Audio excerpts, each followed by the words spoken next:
Welcome back to my channel, and a special welcome if you're new. My name is Nicole Nyasha and I make career related content. In today's video, we're discussing a very dreaded interview question, and that is, tell us about your weakness.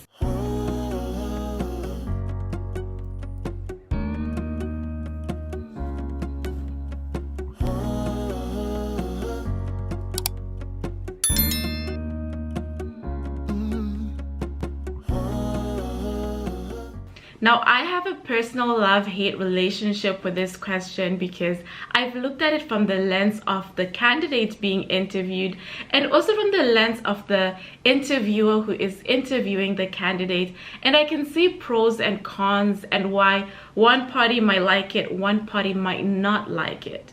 So to kick things off, I do want to say that stating a weakness is not necessarily always a bad thing as long as it doesn't directly impact your performance once you start the job.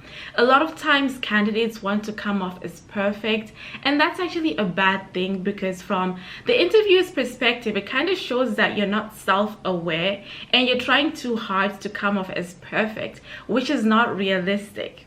So in this video, I'm going to be giving you examples of how to answer this question. I'll give you a formula on how you should answer this question. But before we get into that, I have a few examples of how you should not answer this question. That's an interesting question. I can't really think of anything that I would classify as a weakness. For the most part, I'm a well-rounded individual. I think I have all the skills required to be successful in this position.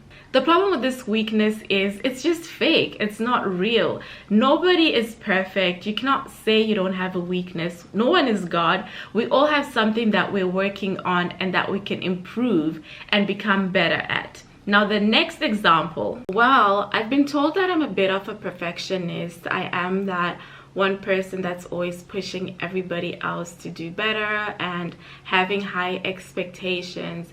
And so I am realizing now that, you know, we don't live in a perfect world, and sometimes I have to be realistic and lower down my expectations. And so yeah, I would say I'm a perfectionist. The problem with this example is it comes off as fake and too cliche. When you're interviewing, as much as possible, you want to be authentic and come off as real and relatable.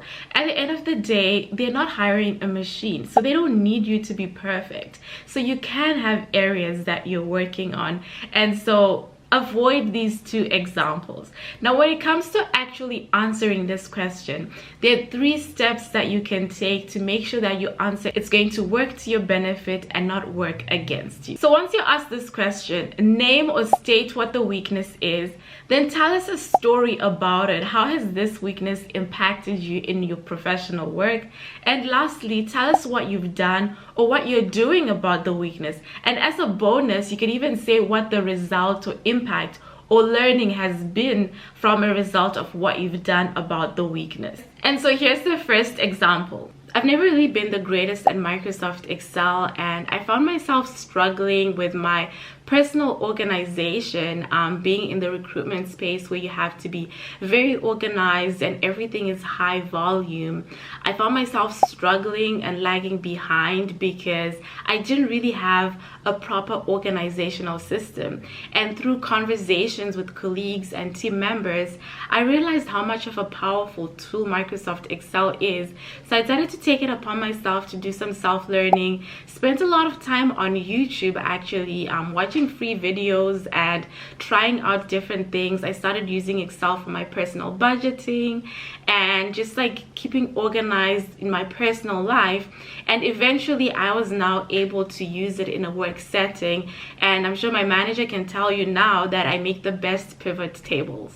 The key to nailing this question is really connecting the dots between the weakness and what you've done about it. This is what's really going to show that you're self-aware and you're somebody that is proactive, takes initiative, and you're not just going to accept failure or defeat. Because if you've acknowledged that something is a weakness and you're working on it, that's a positive attribute. So you really don't want to just say, oh, my weakness is I'm uncomfortable speaking in front of groups of people and end it there. You need to take it a step further. Let us know what you've done and what you are doing to get better at it. So I'm going to show you a second example. I'm naturally an introvert and don't really feel comfortable speaking out in larger settings.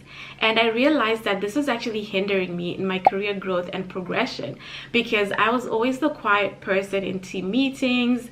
In any discussions, I really never contributed much because I didn't feel comfortable doing so. And I actually had great ideas to share, but I just was not comfortable speaking out. Then I realized that if I continue on that path, I'm going to be stuck in the same, rabbit hole over and over and not really break forth from that. So I decided to do some self-learning on YouTube. I actually signed up for Skillshare as well, where I paid a one-time fee to get 1 year's access to training material. And from there, I actually built up my confidence and skills as a public speaker. And I mean, I'm not the best speaker yet. You couldn't put me on TEDx, but I do now feel comfortable speaking out and raising my ideas when I need to. As you can see, there's so many examples that you can come up with as long as you can try and connect the dots. Do remember that whatever weakness you decide to use in your interview should not be something that would directly hinder your performance on the job. For example, if you work in an administrative role, project management, you wouldn't want to use a reason like Microsoft Excel, because that's a skill that you need to have to create spreadsheets, to stay organized. So think about that before you start interviewing. List down a few examples of weaknesses. What's the impact of me using this particular reason?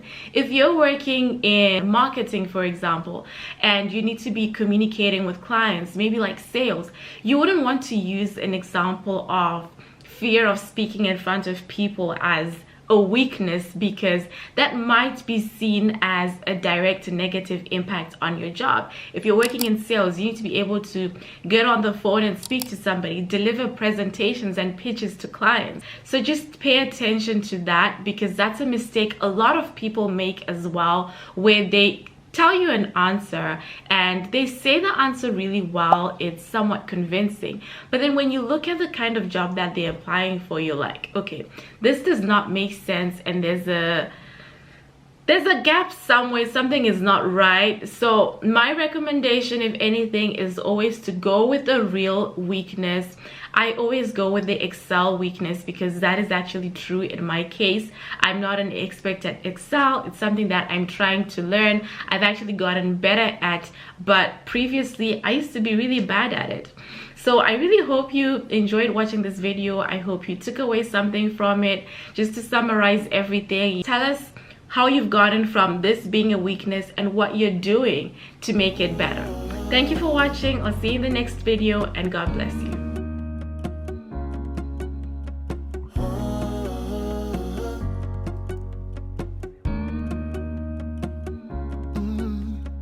I'm looking out from my window, sun's coming up like the